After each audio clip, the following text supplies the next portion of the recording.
माँ, यहाँ तो वो सीप नहीं है, और ये आपके हाथ में कैसा आईना है? वो सीप तो एक बहाना था। अब बस चुपचाप खड़ी रह और इस आईने में देख, फिर देख क्या होता है। गरिमा जादुई आईना नूर के चेहरे के सामने करती है। आईने से नीली रोशनी निकलती है। ये क्या हो रहा है? मेरे पैर आपस में जुड़ क्यों रहे हैं? मेरा शरीर, मैं एक मछली बन रही हूँ। माँ, ये आपने मेरे साथ क्या किया? मुझे जल लोक की रानी बनना है और उसके लिए तेरा बलिदान जरूरी था। नूर पूरी तरह एक सुनहरी मछली में बदल जाती है और गायब हो जाती है। गरिमा जोर जोर से हंसती है। अब मैं त्रिशला के पास जाकर उसे ये बताती हूँ। कुछ दिन पहले सुंदरपुर गांव में गरिमा अपनी बेटी नूर के साथ रहती थी और वो अपनी बेटी से बहुत नफरत करती थी। अरे ओ नूर, तू यहाँ बैठकर मुफ्त की रोटियां तोड़ रही है। काम कौन करेगा? माँ, मैंने घर का पूरा काम कर दिया है। मैं थोड़ी थक गई थी, इसलिए बैठ गई। झूठ मत बोल। देख, पूरा घर गंदा पड़ा है। चल, ये गंदे कपड़े ले और नदी पर जाकर धो। अगर इस घर में रहना है तो काम करना होगा, वरना धक्के मारकर बाहर निकाल दूंगी। देखो बेचारी नूर को, इसकी माँ कितनी क्रूर है। मुझे तो लगता है ये इसकी सगी माँ नहीं, सौतेली माँ है। हाँ बहन, सगी माँ अपनी बेटी से इतनी नफरत कभी नहीं कर सकती। क्या वाकई में अपनी माँ की सौतेली बेटी हूँ? अगर ऐसा है तो वो मुझे सच क्यों नहीं बता देती? उसे ये बात सोचते सोचते शाम हो जाती है। तभी अचानक गरिमा वहाँ गुस्से में पैर पटकती हुई आती है। तो तू यहाँ आराम फरमा रही है? आज तुझे रात का खाना नहीं मिलेगा। चल घर। नहीं माँ, मैं बस आ ही रही थी। तभी उसकी नज़र पानी में एक चमकदार सफ़ेद सीप पर पड़ती है जो उसकी तरफ बहता हुआ आता है। माँ, देखो, वो सीप कितना सुंदर और चमकदार है। गरिमा पहले तो सीप देखकर चौंक जाती है, फिर अपनी घबराहट को छुपाते हुए कहती है, क्या कूड़ा कबाड़ उठा रही है? इसे पानी में फेंक और घर चल। गरिमा तुरंत सीप पानी में फेंक देती है और नूर को खींचकर घर ले जाती है।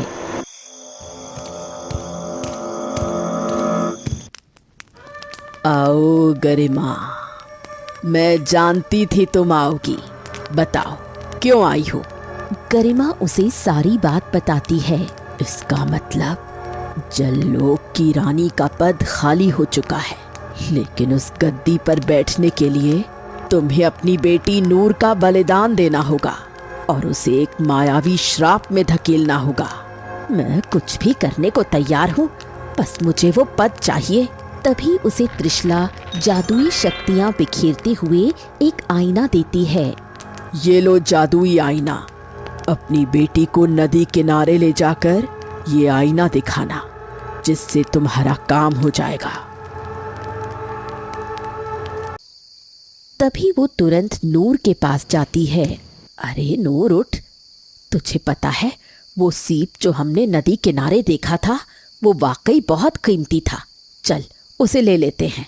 पर अब वो नहीं मिलेगा। तू अभी मेरे साथ चल, वो सीप हमें मिल जाएगा। दोनों रात के अंधेरे में नदी किनारे जाती हैं और नूर पानी में सीप को देखती है। माँ, यहाँ तो वो सीप नहीं है, और ये आपके हाथ में कैसा आईना है? वो सीप तो एक बहाना था। अब बस चुपचाप खड़ी रह और इस आईने में देख, फिर देख क्या होता है। गरिमा जादुई आईना नूर के चेहरे के सामने करती है। आईने से नीली रोशनी निकलती है। ये क्या हो रहा है? मेरे पैर आपस में जुड़ क्यों रहे हैं? मेरा शरीर, मैं एक मछली बन रही हूँ। माँ, ये आपने मेरे साथ क्या किया? मुझे जल लोक की रानी बनना है और उसके लिए तेरा बलिदान जरूरी था। नूर पूरी तरह एक सुनहरी मछली में बदल जाती है और गायब हो जाती है। गरिमा जोर जोर से हंसती है। अब मैं त्रिशला के पास जाकर उसे ये बताती हूँ। वो वहाँ से चली जाती है और दूसरी तरफ दूसरे गांव में सोहन नाम का गरीब मछुआरा रहता है। हाँ, हे भगवान, सुबह से एक भी मछली नहीं फंसी।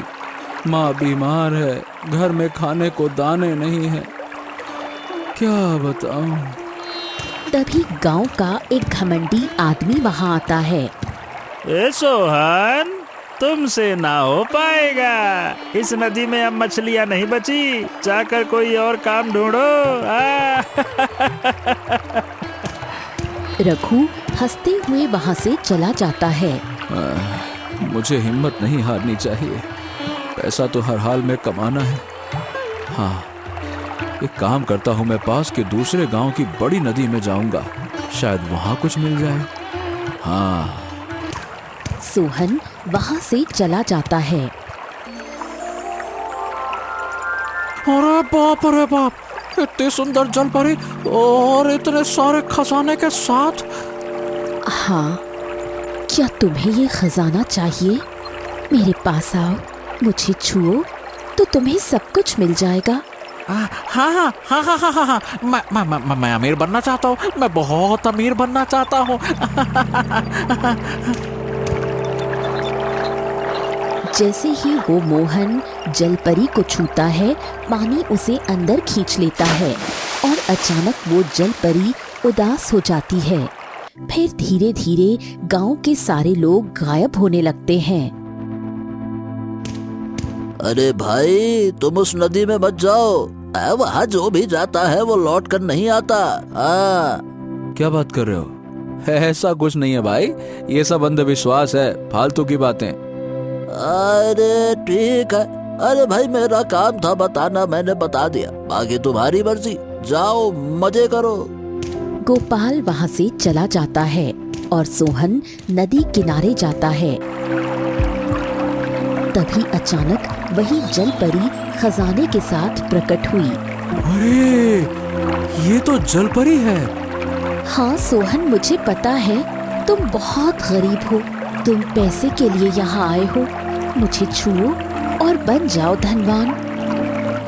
नहीं नहीं नहीं नहीं नहीं, सही बताऊं, मुझे धन का कोई लालच नहीं है, सोने का तो कोई लालच है ही नहीं। मैं गरीब जरूर हूँ मगर लालची नहीं हूँ। मैं मेहनत ईमानदारी से पैसे कमाना चाहता हूँ। सोहन की ईमानदारी देखकर जलपरी का सारा खजाना गायब हो जाता है और अचानक वो फूट फूट कर रोने लगती है।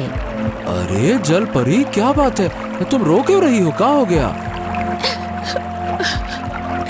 नहीं सोहन, मैं जलपरी नहीं बल्कि एक इंसान हूँ। क्या इंसान? वो कैसे? और तुम जलपरी कैसे बनी? तभी वो सारी बात उसे बताती है। ओह, ये तो बहुत बुरा हुआ तुम्हारे साथ नूर, लेकिन तुम चिंता मत करो, अब मैं तुम्हें इस श्राप से मुक्त कराऊंगा। लेकिन उसके लिए मुझे करना क्या होगा, ये तो बताओ। तुम्हें मेरी माँ गरिमा का पीछा करना होगा और इस श्राप का असली रहस्य जानना होगा। सोहन वहाँ से चला जाता है। त्रिशला, अब मुझे क्या करना होगा? तुझे इस आईने को नदी के पास रखना होगा और उसके अंदर जाना होगा, लेकिन ध्यान रहे तू उस समय बिल्कुल अकेली होनी चाहिए। गरिमा वहाँ से चली जाती है और सोहन उसका पीछा करता है। तभी सोहन एक साधु बाबा से टकरा जाता है। रुको पुत्र, इतनी जल्दी में कहाँ जा रहे हो? माफ कीजिएगा साधु बाबा, अभी एक निर्दोष लड़की की जान खतरे में है और उसकी माँ ही उसकी जान की दुश्मन बन गई है। तभी वो सारी बात उन्हें बताता है। पुत्र, संसार में जो दिखता है वो हमेशा सच नहीं होता। तुम्हारी नीयत साफ है, इसीलिए तुम ये चमत्कारी भस्म अपने पास रखो, ये तुम्हें समय आने पर काम आएगी।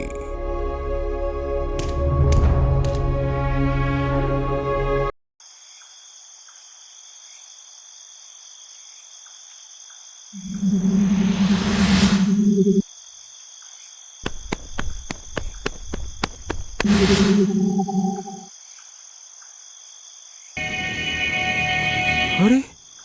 यहाँ तो पानी नहीं बल्कि एक आलीशान राज्य है।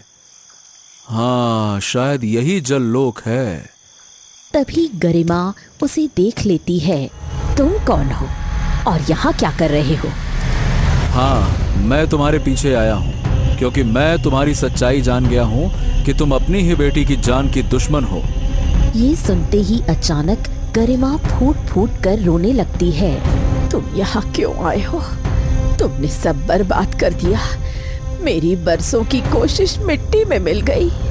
अब दुष्ट शक्तियाँ मेरी बेटी नूर को मार डालेंगी। क्या? आप तो रानी बनने के लिए उसका बलिदान दे रही थी ना? नहीं, ये सब एक नाटक था। सुनो। तभी वो सच बताती है। हाँ। अरे गरिमा, तुम नहीं जानती इस दिन का मैंने कितना इंतजार किया था। नूर मेरे लिए बहुत जरूरी है। मेरे लिए भी। अरे नहीं, जितनी मेरे लिए वो जरूरी है तुम क्या जानो। खैर चलो, मैं खेत जा रहा हूँ, चलो। वो वहाँ से चला जाता है बिना अपने खाने का डब्बा लिए। ओहो, खाना तो नूर के बापू यही भूल गए। मैं दे आती हूँ। वो सुधीर के पीछे जाती है। तभी वो देखती है कि सुधीर एक जादूगर से बात कर रहा है। बस आज रात को तुम अपनी बेटी को जल्लोक की रानी बना देना, और जैसे ही वो जल्लोक का ताज पहनेगी वैसे ही वो भस्म हो जाएगी और सारी शक्तियाँ तुम्हें मिल जाएंगी। हाँ जादूगर विशाल, मैंने तुम्हारे कहने पर उस गरिमा से विवाह किया और अपनी पहली बेटी संतान के बड़े होने का इंतजार किया था। अब वो समय आने वाला है।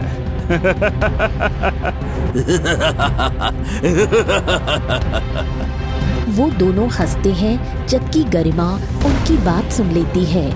सुधीर ने मुझे इतना बड़ा धोखा दिया। नहीं, मैं अपनी बेटी को किसी भी कीमत पर बचा कर रहूंगी। तभी वो तुरंत अघोरिन त्रिशला के पास जाती है और खुद जल लोक की रानी बनने के लिए अपनी बेटी की याददाश्त को गायब करके वहां से चली जाती है। इसका मतलब नूर से ये नफरत सिर्फ एक नाटक का दिखावा थी। हाँ, क्योंकि मैं नहीं चाहती थी हम दोनों माँ बेटी के प्रेम को किसी की नजर लगे। लेकिन अब तुमने यहाँ आकर मेरा सब किया धरा बर्बाद कर दिया है, क्योंकि नूर अपने श्राप से आजाद हो गई है और अब वो जल लोक की रानी बन जाएगी। गरिमा ये कहकर फूट फूट कर रोती है। तभी अचानक वहाँ सुधीर, जादूगर, विशाल और नूर आते हैं। गरिमा, तुमने अपनी बेटी को बहुत छुपाया, लेकिन इस मछुआरे के यहाँ आने से जल लोक का द्वार खुल गया है और मेरा रास्ता साफ हो गया है। पिताजी, आप अपनी ही बेटी की जान लेना चाहते हैं? माँ, मुझे माफ कर दो। मैं आपको हमेशा गलत समझती रही। सुधीर, समय आ गया है। अब नूर के सिर पर जल लोक का ताज रख दो, जल्दी करो। हाँ। तभी सुधीर ताज उसके सिर पर रख देता है और नूर का शरीर धुएं में बदलने लगता है और वो दर्द से चीखती है। आह, आह, माँ, सोहन। नहीं नूर, मैं ऐसा नहीं होने दूंगा, रुक जाओ। तभी सोहन तुरंत साधु बाबा की दी हुई चमत्कारी भस्म निकालता है। हर हर महादेव! ये कहकर वो उस भस्म को सुधीर और जादूगर विशाल पर फेंक देता है।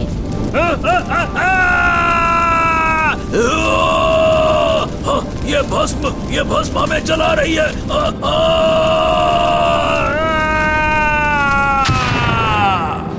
जादुई भस्म के लगते ही वो दोनों गायब हो जाती हैं, जबकि नूर भी धुएं के रूप में गायब हो जाती है।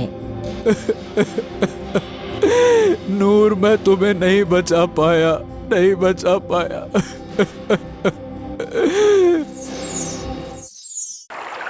सुनो लड़की, तुम रात को यहाँ क्यों रो रही हो? अपने घर जाओ।